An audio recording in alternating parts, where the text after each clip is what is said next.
আচ্ছা, দিদি নাম্বার ওয়ানে চান্স পেতে গেলে টাকা দিতে হয়? এটা একদমই বাজে কথা। কেন টাকা দিতে হবে? এটা দিদিদের মঞ্চ, দিদিদের মন খুলে কথা বলার মঞ্চ, প্রপার অডিশন হয়, সেইভাবেই এই সুযোগ হয়। আর যারা, এবং হ্যাঁ, এটা এখন মানে আমরাও নিজেরাও এটা ফেস করেছি। কারণ কিছু মানুষ আছে, আমি জানি না কেন তাদেরকে প্রশাসন বা ধরতে পারে না বা কি করতে পারে আমি জানি না। আমরা নিজেরা তাদেরকে ফোন করেছি।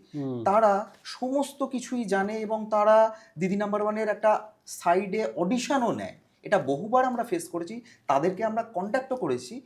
কিন্তু অদ্ভুত ব্যাপার, তারা তারপরেও চালিয়ে যাচ্ছে। এবং আমরা এরকমও হয়েছে, তো আমি তোমাকে বলি, আমরা শুটিং করছি এবং তারা জানে, মানে তারা এতটাই মানে পুরোটা পেপার ওয়ার্ক করে জানে যে এই দিন শুটিং হবে।